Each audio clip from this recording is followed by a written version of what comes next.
perfect gitu ya. Nah, sahabat-sahabat inilah mitra bisnis Anda karena teman di kala duka. Sahabat-sahabat ini adalah teman nongkrong Anda gitu ya. Dan setelah sahabat tidak mudah baru kita menemukan yang namanya soulmate. Mungkin kalau kita soulmate itu yang ya soulmate bukan harus pacaran, tapi kalau Anda berpacaran dengan soulmate atau pasangan hidup Anda adalah soulmate, hidup Anda enak banget. Anda cuma dari bahagia ke bahagia aja gitu ya. Dan ada lagi yang lebih tinggi, yang namanya twin flame. Ini level kelima, twin flame. Anda nanti cek twinnya kembar, flame-nya api gitu ya. Twin flame. Saya nggak mau terangin ini tentang twin flame, karena twin flame ini jarang sekali. Married couple atau pasangan yang menikah sangat disarankan. Mereka adalah twin flame, udah di atas soulmate. Jadi teman-teman ini hal baru mungkin. Anda nggak akan pernah menyangka Bosman akan mendiskusikan hal-hal yang bersifat personal seperti ini, gitu ya. Nah, jadi tadi kita bicara tentang 4 level tentang wealth, kemudian tentang personal. Nah, ini kita lanjut lagi nih. Pakai dongeng dulu boleh ya, supaya break sebentar. Teman-teman, Anda kenal tentang Julius Caesar. Beberapa mungkin pelajaran sejarahnya agak amnesia, gitu, hanya tahu dia adalah ruler atau pemegang kendali atas Romawi gitu ya, gitu. Jadi selagi Caesar masih kepala 20-an, masih 28 tahun, dia tuh sudah menjadi anggota Senat. Jadi dia adalah politikus muda. Suatu hari dalam perjalanan di konstituennya, dia naik perahu di laut Aegean, tulisannya Aegean Sea. Dia kapalnya dibajak dan dia jadi sandera. Nah, kemudian karena tahu Caesar adalah seorang senator, maka mereka bilang dapat jackpot nih, kata si bajak lautnya. Kemudian mereka si bajak laut ini berencana untuk meminta tebusan.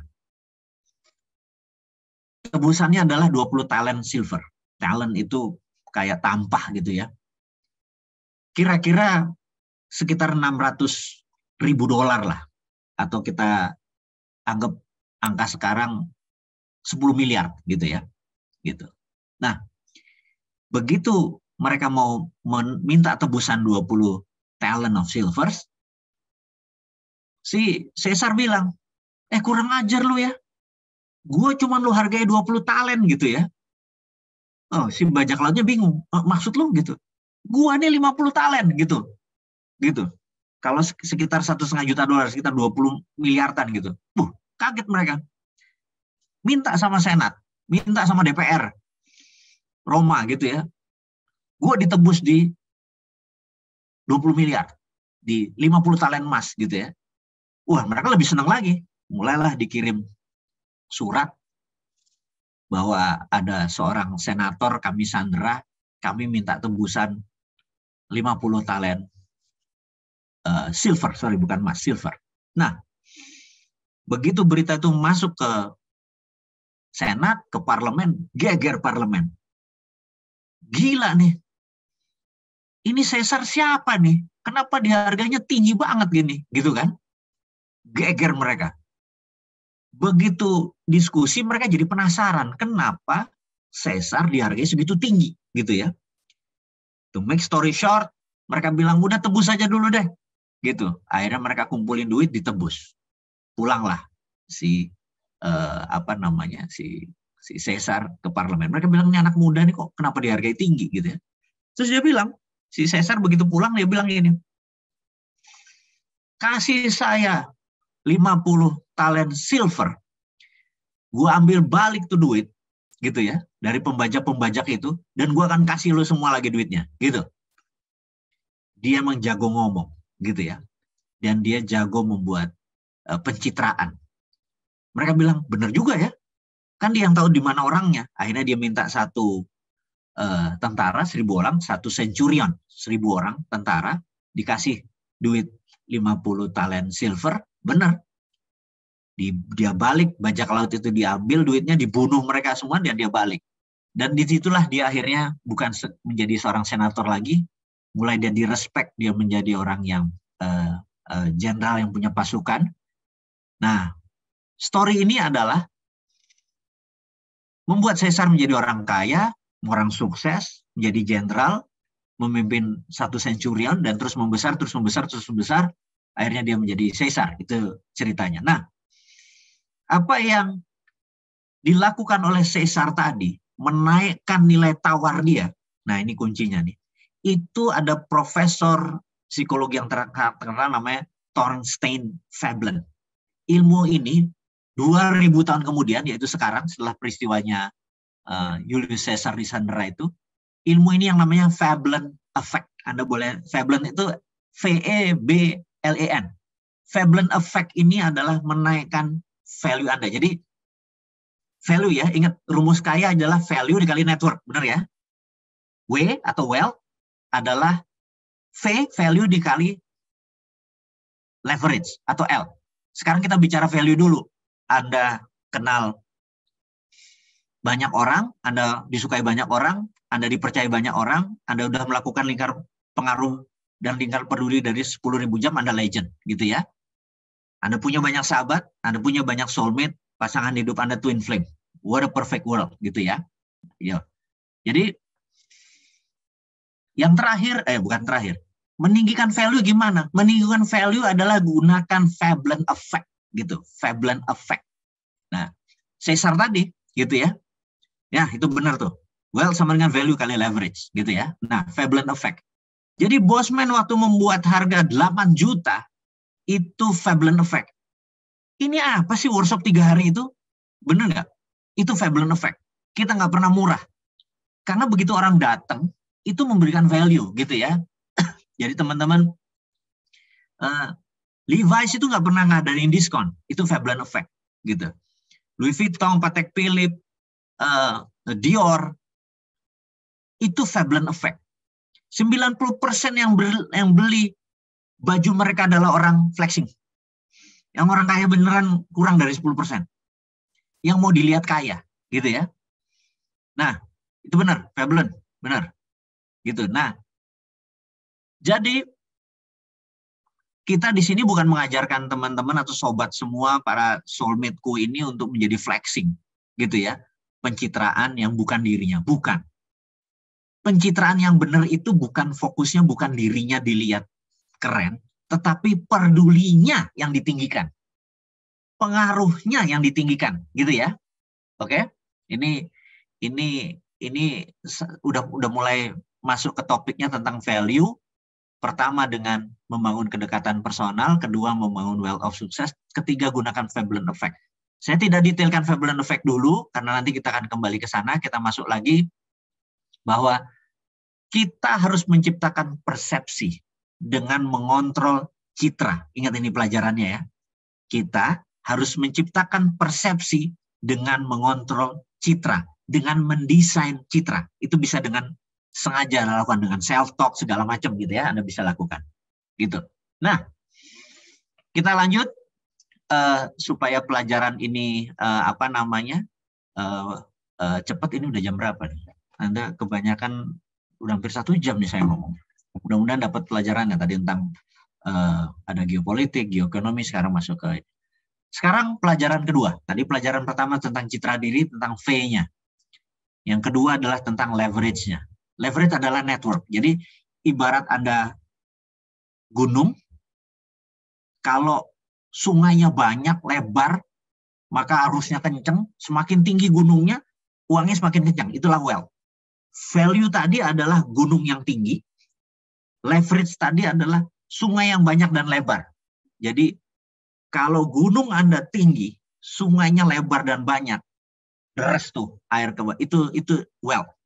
Tadi kita udah ceritakan bagaimana meninggikan gunung kita, value-nya kita, yaitu dengan gunakan Veblen effect, gunakan lingkar pengaruh, gunakan lingkar peduli. Itu ya, itu intinya. Gitu ya, agar Anda menjadi legend gitu.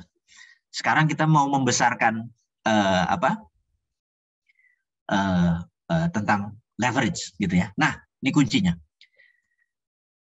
Sejak 3 tahun ini saya rutin membuat jurnal atau personal diary. Ini penting sekali, saya mulai menulis diary lagi. Dulu saya pernah tinggalkan cukup lama, akhirnya saya mulai menulis lagi. Sudah 3 tahun ini. Jadi bukan saja Anda menceritakan apa yang terjadi pada hari ini atau beberapa hari yang lalu, ya tidak harus harian atau 2-3 hari yang lalu, tapi makin harian makin bagus. Yang paling penting adalah Anda menambahkan perasaan apa yang Anda dapat hari ini. Anda happy waktu ada saudara Anda datang ke rumah, Anda sedih suatu mendengar kabar, misalnya salah satu paman Anda meninggal gitu ya.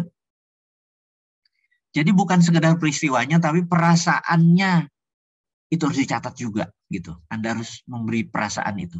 Karena penting, perasaan itu adalah kunci pemrograman pikiran bawah sadar. Anda semua tahu itu. Jadi tugas Anda malam ini setelah acara ini adalah tolong Anda tulis how the money comes to you, bagaimana uang datang ke Anda. Anda tulis selama ini, uang datang itu sebenarnya sumbernya cuma dari 3. Dari profesi Anda, dari pekerjaan Anda, dari investasi Anda. Cuma 3 sebenarnya gitu ya. Tapi Anda coba tulis dari mana uang datang selama ini Anda tulis. Kalau saya bekerja tuh ternyata saya sekian persen, kalau saya bisnis sekian persen. Ini penting sekali Anda untuk mengenal diri Anda. Saya nggak tahu bagaimana uang datang ke Anda gitu ya. Karena ini nanti kalau kurang kita akan besarin, kalau sudah banyak kita dalemin gitu ya, building debt. Itu nomor 1 tugas Anda adalah bagaimana uang datang ke Anda. Nomor 2, tolong catat lagi, dan ini simple. Anda cuma merenung kok, nggak banyak. Kemudian yang nomor 2 adalah bagaimana uang keluar dari diri Anda selama ini. Itu kebutuhan keluarga kah, kebutuhan anak kah, kebutuhan apa? Anda tulis. Biasanya ada lifestyle gitu ya, gaya hidup, ada family. Uang keluar kan cuma itu doang kan. Anda bisnis atau investasi, Anda beli barang, Anda invest di mikrogold, di naran, apa segala macam, nabung, itu uang keluar gitu ya. Jadi tolong catat, biasanya cuma 4, tapi Anda rincikan.